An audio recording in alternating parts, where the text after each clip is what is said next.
नमो ओम विष्णुपादाय कृष्णपृष्ठाय भूतले श्रीमते भक्ति वेदांत स्वामिनिधि नामिने हरे कृष्ण कृष्ण कृष्ण हरे हरे हरे राम राम राम हरे हरे।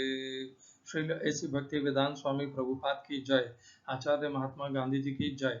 भगवद गीता 2020 में आपका स्वागत है। आज की श्लोक संख्या 12वें अध्याय का 11वां श्लोक है। हम 10वें श्लोक का पुनर्कथन कर लेते हैं।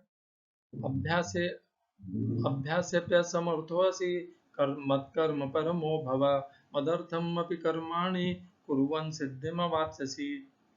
तो बहुत से भक्त होते हैं या योगी कह लीजिए, जो अभ्यास में जिनकी रुचि नहीं होती है। आप देखते हैं कि जब भागवतम का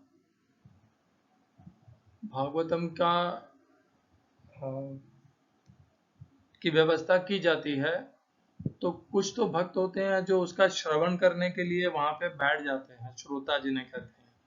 और कुछ होते हैं जो केवल बैठ करके सुनने में रुचि नहीं रखते, वे भागवत की व्यवस्था का कार्य करने में ज्यादा रुचि रखते हैं। उन्हें आप यहाँ पे मत कर्म परमो भव में उन्हें गिन सकते हैं।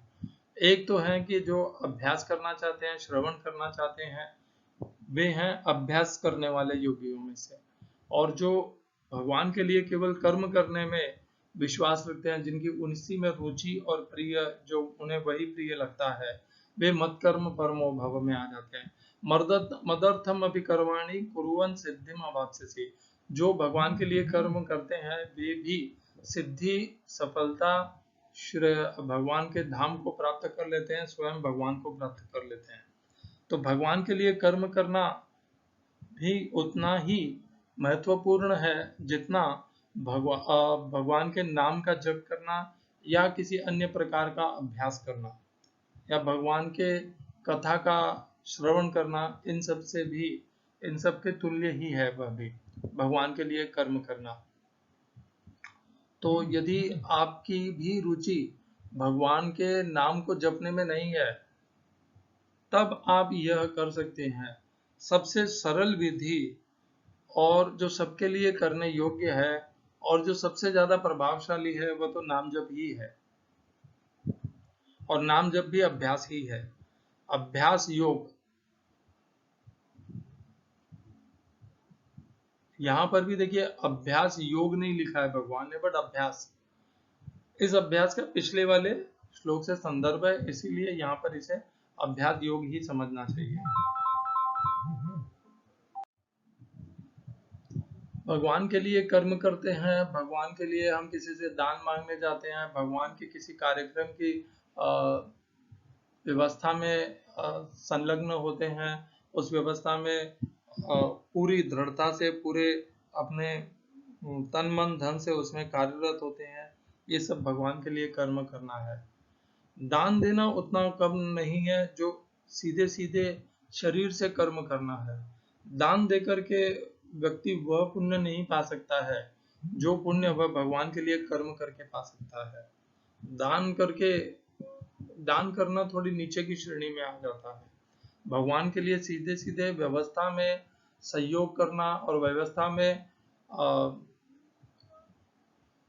व्यवस्था के जो समूह है, व्यवस्थापक समूह है, उसमें सम्मिलित होना वह श्रेयस्कर है। इस प्रकार इस श्लोक का अर्थ है। तो भगवान जिन जिन भक्तों का, योगियों का भगवान में सीधे सीधे मन नहीं लगता भगवान की भक्ति करने में, उनके लिए भगवान विकल्प बता रहे हैं। पहला विकल्प था अभ्यास योग, दूसरा विकल्प है कर्मयोग, जिसमें भगवान के लिए हमें कर्म करना है, स्वयं के लिए नहीं, भगवान के लिए करना। कर्मयोग ये वो वाला स्वयं के लिए करने वाला कर्मयोग नहीं है, यह भगवान के लिए करने वाला कर्मयोग है। और हाँ, इसी कारण से वास्तव में ये कर्मयोग है भी नहीं। हाँ, इसे कर्मयोग कहना सही नहीं रहेगा, यह तो भगवान के लिए कर्म करना है। और तीसरा, अब आज की श्लोक संख्या में भगवान बताएंगे, अथैतदप्य शक्तोऽसि कर्तुम मद्योगमाश्रितः सर्वकर्म फलत्यागम ततः कुरु यतात्मवान। हिंदी अनुवाद गीता यथारूप श्रील प्रभुपाद। किंतु यदि तुम मेरे इस भावनामृत में कर्म करने में असमर्थ हो तो तुम अपने कर्म के समस्त फलों को त्याग कर कर्म करने का तथा आत्मस्थित होने का प्रयत्न करो। English translation Gita as it is, Swami Prabhupada. If however you are unable to work in this consciousness, then try to act giving up all results of your work and try to be self situated। इस श्लोक में प्रयोग किए गए संस्कृत शब्दों के अर्थ हैं अथ यद्यपि, एतद् यह, अपि भी, अशक्तः असमर्थ, असि हो, कर्तुम करने के लिए, मत मेरे प्रति मेरे लिए, योगम योग भक्ति में, आश्रित अर्थात निर्भर होकर के या भक्ति में तल्लीन होकर के। दूसरी पंक्ति सर्व कर्म समस्त कर्मों के फल त्यागम, फल का त्याग, ततः तब, कुरु करो, यथात्मवान आत्मस्थित होकर के। इस श्लोक का तात्पर्य गीता यथारूप स्वामी प्रभुपाद के द्वारा। हो सकता है कि कोई व्यक्ति सामाजिक, पारिवारिक या धार्मिक कारणों से या किसी अन्य अवरोधों के कारण कृष्ण भावनामृत के कार्यकलापों के प्रति सहानुभूति तक दिखा पाने में अक्षम रहे। यदि वह अपने को प्रत्यक्ष रूप से इन कार्यकलापों के प्रति जोड़ ले तो हो सकता है कि पारिवारिक सदस्य विरोध करें या अन्य कठिनाइयां उठ खड़ी हों। जिस व्यक्ति के साथ ऐसी समस्याएं लगी हों उसे यह सलाह दी जाती है कि वह अपने कार्यकलापों के संचित फल को किसी शुभ कार्य में लगा दे। ऐसी विधियां वैदिक नियमों में वर्णित है। ऐसे अनेक यज्ञों तथा पुण्य कार्यों तथा विशेष कार्यों के वर्णन हुए हैं जिनमें अपने पिछले कार्यों के फलों को प्रयुक्त किया जा सकता है। इससे मनुष्य धीरे धीरे ज्ञान के स्तर तक उठता है। ऐसा भी पाया जाता है कि कृष्ण भावनामृत के कार्यकलापों में रुचि न रहने पर भी जब मनुष्य किसी अस्पताल या किसी सामाजिक संस्था को दान देता है तो वह अपने कार्यकलापों की गाढ़ी कमाई का परित्याग करता है। यहाँ पर इसकी भी संस्तुति की गई है क्योंकि अपने कार्यकलापों के फल के परित्याग के अभ्यास से मनुष्य क्रमशः अपने मन को स्वच्छ बनाता है और उस विमल मनस्थिति में वह कृष्ण भावनामृत को समझने में समर्थ होता है। कृष्ण भावनामृत किसी अन्य अनुभव पर आश्रित नहीं होता क्योंकि कृष्ण भावनामृत स्वयं मन को विमल बनाने वाला है। किंतु यदि कृष्ण भावनामृत को स्वीकार करने में किसी प्रकार का अवरोध हो तो मनुष्य को चाहिए कि अपने कर्म फल का परित्याग करने का प्रयत्न करे। ऐसी दशा में समाज सेवा, समुदाय सेवा, राष्ट्रीय सेवा, देश के लिए उत्सर्ग आदि कार्य स्वीकार किए जा सकते हैं जिससे एक दिन मनुष्य भगवान की शुद्ध भक्ति को प्राप्त हो सके। भगवद गीता में ही 18वें अध्याय के 46वें में कहा गया है, यत प्रवृत्तिर्भूतानां, यदि कोई परम कारण के लिए उत्सर्ग करना चाहे तो भले ही वह यह न जाने कि वह परम कारण कृष्ण है, फिर भी वह क्रमशः यज्ञ विधि से समझ जाएगा कि वह परम कारण कृष्ण ही है। ओम अज्ञानतिमिरन्धस्य ज्ञानाञ्जनशलाकया चक्षुरुन्मिलितं येन तस्मै श्रीगुरुवे नमः।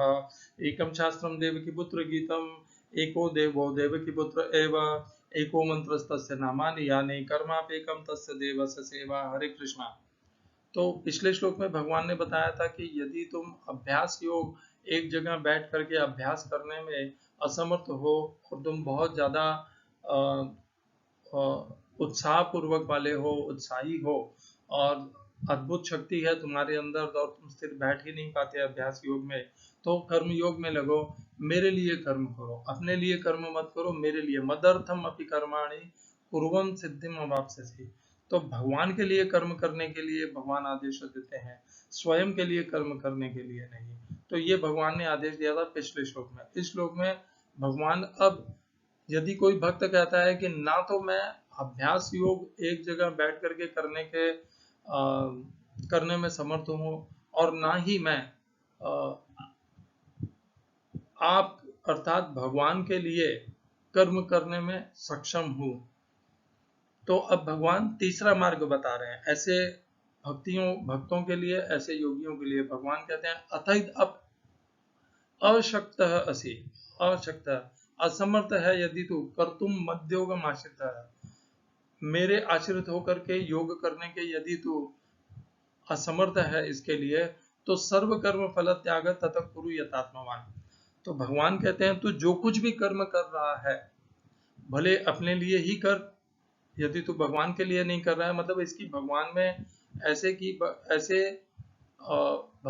भक्त की या योगी की श्रद्धा भगवान में है नहीं। ना तो वह भगवान के नाम में रुचि ले पा रहा है, अभ्यास में रुचि ले पा रहा है, न वह भगवान के लिए कर्म करने के लिए ही तत्पर है। तो उसकी अभी श्रद्धा भगवान में स्थिर नहीं हुई है, दृढ़ नहीं हुई है, विकसित नहीं हुई है। तब भी भगवान उसे ये नहीं कहते कि तू अभी तेरा अभी भक्ति में आना उचित नहीं है, तू अभी पका नहीं है, या अभी तेरा तू परिपक्व नहीं हुआ है, ऐसा नहीं कहते।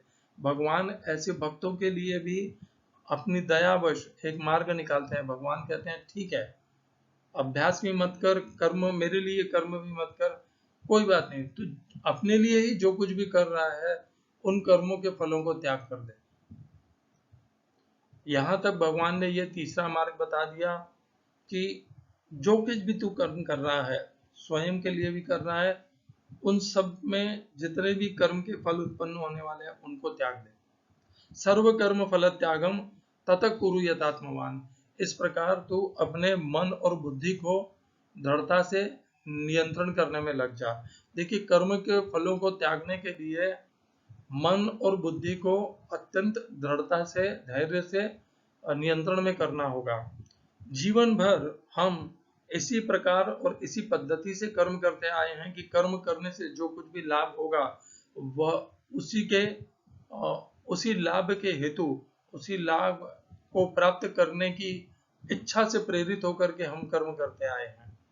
और अब सर्व कर्म फल त्याग, अर्थात किसी भी हेतु के, किसी भी आसक्ति के बिना समस्त कर्म करना है। तो इस प्रकार यह करने के लिए हमें अपने मन और बुद्धि को नियंत्रण में तो लाना ही होगा। वही यहाँ पर है कुरु यथात्मवान, आत्मस्थित यत आत्मवान, अर्थात मन और बुद्धि को नियंत्रित करके अपने आप में स्थित होना पड़ेगा, विषयों में से अपने आप को हटाना पड़ेगा, यह कहने की बात है। यतात्मवान, वस्तु, पदार्थ, सामग्री, धन, परिवार, स्त्री, पुरुष, पुत्र, पुत्री, इन सब आसक्तियों से अपने आप को हटा करके अपने आत्मा में, अपने आप में स्थित होना पड़ेगा। समस्त कर्म के फलों को त्यागना पड़ेगा। इतनी दृढ़ता होनी पड़ेगी कि इन सब को हम नियंत्रण कर सकें।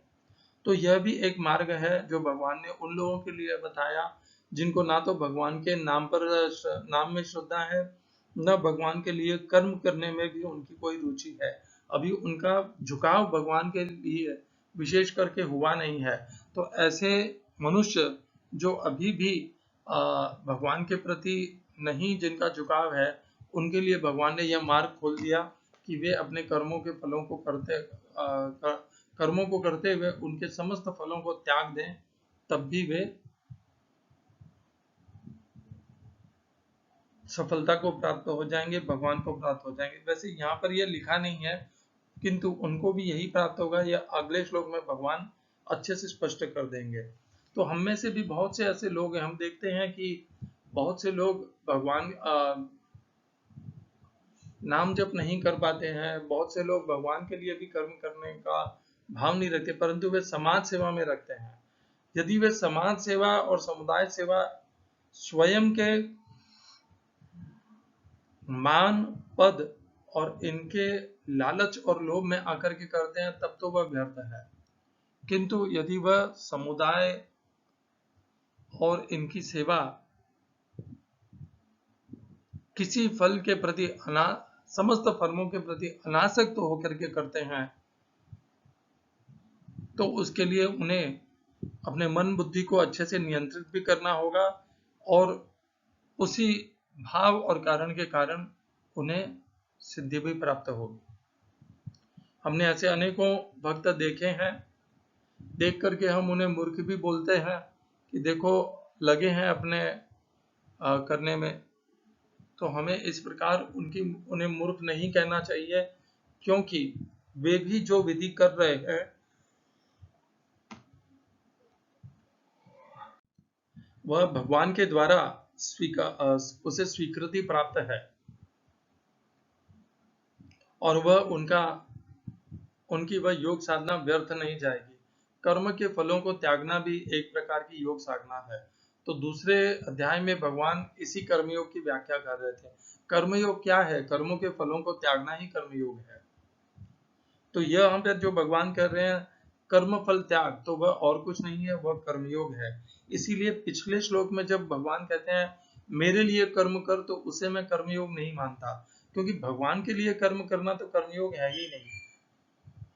हम वह भी एक प्रकार का कर्मयोग हो सकता है, परंतु यथार्थ में जब हम स्वयं के लिए कर्म करते हैं और उनके फलों को त्याग देते हैं, तब वह कर्मयोग उसे कहना ज्यादा उचित लगता है। जब हम भगवान के लिए कर्म करते हैं और उन कर्मों के फलों को भी हम त्याग देते हैं, तब भी वह कर्मयोग ही कहलाता है, परंतु वह तो बहुत ही उच्च श्रेणी के कर्मयोग हैं। क्यों? क्योंकि उनमें कर्मों के फलों को तो त्यागा ही है, साथ में उनमें केवल और केवल वही कर्म किए गए हैं जो भगवान के लिए किए गए हैं। तो यह एक उनमें अधिक एक श्रेणी उनकी ऊपर है या निश्चित है, क्योंकि वे कर्म साधारण कर्म नहीं है, स्वयं के आवश्यकता के लिए नहीं है, न स्वयं की इच्छा के लिए हैं, न किसी पद के लिए हैं, वे तो केवल भगवान की संतुष्टि के लिए है। तो एक तो वे कर्म सारे भगवान की संतुष्टि के लिए हैं। दूसरा उन कर्मों से उत्पन्न होने वाले समस्त फलों का त्याग भी हम भगवान को कर देते हैं, तब वह कर्मयोग बन जाते हैं और श्रेष्ठ प्रकार के कर्मयोग बनते हैं। यहाँ पर जिस कर्मयोग की बात हो रही है इस 12वें अध्याय के 11वें श्लोक में, वह 12वें अध्याय के 10वें श्लोक में जिस कर्मयोग की बात हुई है उससे तो निम्न श्रेणी के हैं, क्योंकि यहाँ पर वे कर्म भी सम्मिलित हो सकते हैं जो हम स्वयं की इच्छा से प्रेरित होकर करते हैं या स्वयं के या समुदाय के लिए करते हैं। वहां पर तो हम सीधे सीधे भगवान की प्रसन्नता के लिए, भगवान की संतुष्टि के लिए करते हैं, इसीलिए उनकी श्रेणी भिन्न है। तो हमने देखा 3 प्रकार के मार्ग भगवान ने बताए, किस प्रकार करके हम फिर भी भगवान को प्राप्त हो सकते हैं। अगले श्लोक में भगवान इनके ऊपर और विस्तार से बताएंगे। इस श्लोक को हम दूसरे अध्याय के एक श्लोक के साथ जोड़ के इसका अध्ययन करेंगे। बुद्धि युक्तो जहाति उभय सुकृत दुष्कृते तस्माद् योगाय युज्यस्व योग कर्मसु कौशलम।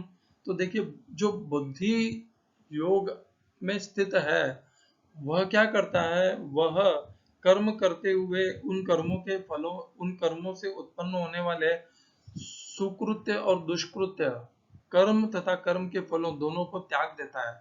जहाति तस्माद् योगाय युज्यस्व, इसलिए तू योग में प्रवर्तित हो, क्योंकि योग ही कर्म की कुशलता है। कौन से योग की बात कर रहे हैं? यहाँ पर बुद्धि योग की बात कर रहे हैं। शब्द केवल योग लिया है यहाँ पर, परंतु बुद्धि योग और कर्मयोग में कोई अंतर नहीं है। बुद्धि योग और कर्मयोग एक ही है। ये तो इसी श्लोक की पहली लाइन से ही हमें समझ में आ सकता है कि कर्मयोग और बुद्धि योग एक ही है। देखिए, बुद्धि योगी किसे कहा गया है? जो कर्म करता हुआ उनसे उत्पन्न होने वाले अच्छे और बुरे दोनों ही फलों का त्याग कर देता है, उसे बुद्धि योगी कहा जाता है। और यही कर्मयोगी भी करता है, वो अपने कर्म से उत्पन्न होने वाले समस्त फलों को त्याग देता है। इसीलिए भगवान कहते हैं दूसरी पंक्ति में, तस्माद् योगाय युज्यस्व, इसीलिए तू योग में प्रवृत्त हो। क्यों? क्योंकि योग ही कर्म में कुशलता है। कुशलता क्या होती है? देखिए, हम साधारण जो भी कर्म करते हैं उनमें हम बंधते जाते हैं, और कुशलता क्या है कि हम कर्मों के बंधनों में बंधे नहीं और पहले के जो संचित कर्म है उनसे मुक्त होते जाएं। तो भगवान कहते हैं अनिष्टम इष्टम मिश्रम च त्रिविधम कर्मण फलम भवत्यु त्यागी नाम प्रत्यय न तो सन्यासी नाम क्वचित। तो जो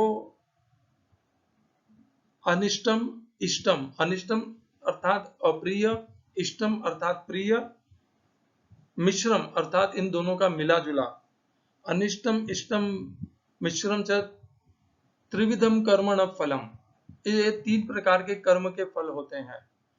ये किसको होते हैं? भवत्यु अत्यागी नाम प्रत्य, जो त्याग नहीं करता उनके लिए ये कर्मफल उत्पन्न होते हैं। न तो सन्यासी नाम क्वचित, परंतु जो त्याग कर देते हैं, जो कर्म के फलों से संन्यास कर लेते हैं, उनके लिए ये बंधन बनते भी नहीं है, उत्पन्न भी नहीं होते हैं, ना ये उनके मार्ग के अवरोधक होते हैं। तो यहाँ पर भी जो, इसीलिए वही कर्म में कुशलता है। तो योग कर्मसु कौशलम, देखिए हम जब बुद्धि योग करते हैं, कर्मयोग करते हैं, तो हम कर्म के फलों के प्रति अनासक्त होकर के उन्हें करते हैं, तो वह अपने आप में कर्म में कुशलता हो जाती है। क्यों? क्योंकि हम अप्रिय, प्रिय और मिश्रम, इन तीनों प्रकार के कर्मों के फलों से मुक्त हो जाते हैं। न तो सन्यासी नाम क्वचित, हम उनसे ऊपर उठ जाते हैं, हम बंधनों से मुक्त हो जाते हैं। तो कर्म में कुशलता क्या है? कर्म में कुशलता यही है कि हम कर्म के बंधनों से मुक्त होते जाते हैं। कर्म के बंधनों में बंधते जाएंगे तो वह कुशलता नहीं है। तो इस श्लोक को जब हम दूसरे 12वें अध्याय के 11वें श्लोक से जोड़ते हैं, तो हमें यह समझ में आता है कि जिस सर्व कर्म फल त्याग तत कुरु यथात्मवान, ये जो भगवान ने वहां पर कहा था, यह भगवान ने हमें दूसरे अध्याय में ही बता दिया था कर्मयोग के लिए।